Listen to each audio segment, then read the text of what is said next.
Hello, I'm Henry Keane. This is News Bulls at UATV. I know you've been waiting. Welcome to the show.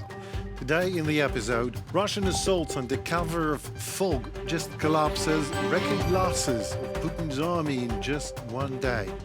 So-called peace talks are on hold. Putin protracts the war in Ukraine while Trump focuses on the war in Iran. Zelensky strengthens defense cooperation with Europe as Trump is angry on allies for not helping him in the Middle East. Sharp change in weather, along with the planned start of the spring-summer campaign, pushed Russian troops to increase attack. In Dobropilya, Pokrovsk and Gulai-Pole directions, Russian troops attempted to carry out assaults under the cover of the heavy, foggy conditions, but failed heavily. These actions resulted in massive losses for the enemy, according to the commander of the unmanned system forces, Robert Magyar Brody. Only Ukrainian UAVs alone eliminated as much as 900 Russian soldiers during 36 hours. 900 in a day and a half is a new benchmark. The defenders on the ground were unmatched. The enemy failed to break through any sector along this stretch over that time. Robert Magyar Brody, the commander of the unmanned systems forces. And the result of Russian spring-summer campaign on the front lines, incredible losses. Over 1,700 Russians eliminated in a single day of fighting, as per General Staff of Ukraine. This is a record even for the Putin's army, famous, or better said, infamous for its grinding meat wave assault. And the very next day, Russian army loses approximately more 1,500 in dead and wounded. Russia has lost nearly 100,000 soldiers on the front line over the past 3 months alone this year, confirms Ukrainian President Volodymyr Zelensky, with 90% of these casualties suffered by the Russian occupiers on the battlefield are caused by Ukrainian drones. And more about Ukrainian drones. Satellite images have emerged showing the Labinsk Junction oil depot in Krasnodar region of Russia after the attack on March 16th. The images confirm that 18 storage tanks were completely burnt out. Fire there raged on for several days, and after massive fires show losses mounted to approximately 36 cubic meters of petroleum products just burnt out. This will cost Russian war machine roughly $20 million. The Krasnodar region is a strategic hub for the Russian army. Oil depots in these regions serve as fuel pumping stations for Russian troops in Ukraine. They were doing their job well, and they also burn quite well, as you can see. Putin obviously uses war in the Middle East to protract war in Ukraine. And, of course, as soon as the Kremlin saw that Trump had become more focused on Iran, it immediately announced a pause in the negotiation and peace talks. Experts emphasize that the Kremlin does not demonstrate a willingness to deviate on its maximum conditions, even in the framework of negotiations involving the United States and Ukraine. This indicates that Moscow, as before, is betting on achieving strategic goals by force rather than on compromise, and actually the Kremlin confirms that quite openly.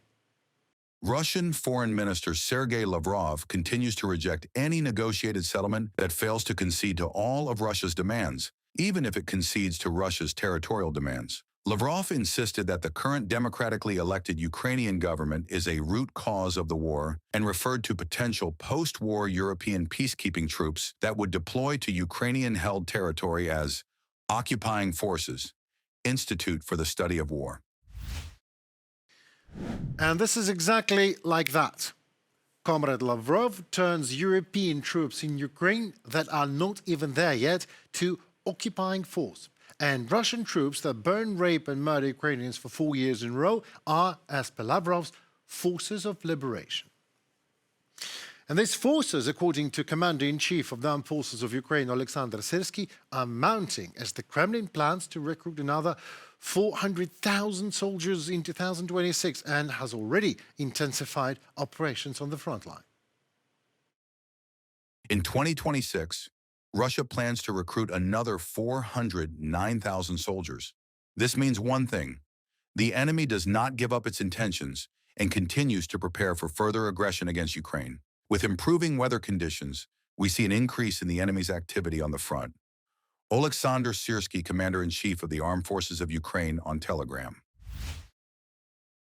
Zelensky also said that he believes that Donald Trump wanted to end the war in Ukraine, but Zelensky adds that the US president and his advisors had chosen a strategy of so-called not to irritate Russian Tsar. According to media reports, Trump is losing interest in talks on a peaceful settlement of the war launched by Russia against Ukraine, as he's now focusing on Iran. And last week, Zelensky said Ukraine was ready for a new round of talks to end the war, but the meeting place and time have not yet been agreed upon due to different positions of the United States and Russia. Well, maybe the Iranian capital, Tehran, could be a nice place to meet and discuss how to end the war in Ukraine, as American blitzkrieg in Iran is over. And it is over. America has won, right? It's a little unfair. You know, you win a war, but they have no right to be doing what they're doing. Zelensky now is in his European tour to strengthen ties with allies. In London, Ukrainian President and Britain's Prime Minister Keir Starmer signed a landmark declaration establishing a de facto defence alliance, with the United Kingdom pledging £3 billion in annual military aid through 2031. Also during Zelensky's visit to Madrid, Spain announces €1 more billion military aid package for Ukraine. President is prioritizing visits to European nations that have recently come, so to say, under fire from Donald Trump. US President recently expressed extreme disappointment over UK's cautious stance regarding US military operations in the Middle East. And as for Spain, Trump threatened to sever all trade ties after Sanchez refused to allow US forces to use Spanish air bases for strikes against Iran. More in the following story. This is the fourth visit by Volodymyr Zelensky to Spain since the start of Russia's full-scale invasion of Ukraine. The president of Ukraine began it with a meeting with the leadership of the Spanish group CNR, which concluded 3 cooperation agreements with Ukrainian arms manufacturers. Following talks between President Zelensky and Spanish Prime Minister Pedro Sanchez, the parties signed 5 agreements on cooperation in defense and finance, including joint development and production of integrated defense systems. Kyiv is ready to contribute its combat experience to joint projects, assured Volodymyr Zelensky. Ukraine is ready to assist with its knowledge obtained during the war, especially regarding necessary drones and with our experience and capabilities. The Spanish defense industry can supply Ukraine with the necessary shells, radars, and equipment. The president of the government of Spain, Pedro Sanchez, said that this new alliance signed today here in Madrid with the Ukrainian defense industry is very important. These are cooperation agreements between the Ministry of Defense of Spain and also several Spanish companies that are interested in jointly co-producing different systems, for example, high-precision missiles, guidance systems, radar systems, and also drone systems, that is, drones. Ukraine has a great deal of military experience, unfortunately accumulated over the last 4 years, and Ukraine is ready to share this experience with the rest of the European countries. Ukraine can count on Spain's support despite the escalation in the Middle East, assured Pedro Sanchez at a joint press conference with Volodymyr Zelensky. He announced the allocation of €1 billion to Ukraine in 2026. The majority of the funds will be directed toward joint weapons production, such as drones, missiles, and radar systems. The head of the Spanish government explained that in this way, the total financial support for Ukraine this year will increase to €4 billion. Que nada ni nadie nos va a hacer olvidar. Nothing and no one will make us forget what is happening in Ukraine, and that we will continue to support the Ukrainian people with the same intensity as we have done from day one. The Spanish government, together with the vast majority of Spanish society, is fully in favor of the European Union's enlargement to include Ukraine. The leaders of the 2 states paid significant attention to strengthening Ukraine's air defense. After all, Russia strikes Ukrainian critical and civilian infrastructure daily, and in recent times has been using more ballistic missiles than before, noted President Zelensky.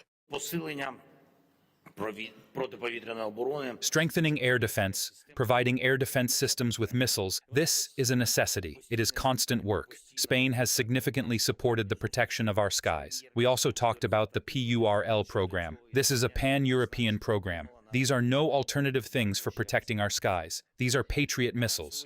We are actively working to have strong European production of anti-ballistic systems, and I am confident there will be results in this. Volodymyr Zelensky arrived in Spain on the eve of the European Council meeting. In Brussels, they plan to discuss further steps to provide Kiev with a €90 billion loan. This loan is still blocked by Hungary, as is the 20th sanctions package against Russia. Budapest demands that Kiev resume Russian fuel supplies via the Druzhba pipeline damaged by a Russian attack. Almost everybody understands that this blockade is not fair at all. There's no alternative to the €90 billion. There can be alternative forms of financing, but there's simply no alternative in strengthening our army. That's why this issue needs to be solved. Earlier, as part of his European tour, the president of Ukraine visited the United Kingdom. At Downing Street, he held talks with the head of the UK government, Keir Starmer. Before that, he visited Paris and met with President Emmanuel Macron. On 12th March in Romania, President Zelensky held talks with the country's President Nicusor Dan. One of the central topics was cooperation in the defense sector. Reported by Kristina Dombrovska, UATV News. Well, it seems to be it for today. I'm Henry Keane. Thank you so very much for your time and attention. Ukraine appreciates that. Please also consider leaving a comment and like, maybe a subscription even to our channel, so to stay tuned to what tomorrow holds for all of us. UATV will be there to keep you posted on that in Ukrainian perspective as usual. So stay safe and tuned for more with UATV. See you tomorrow. Goodbye.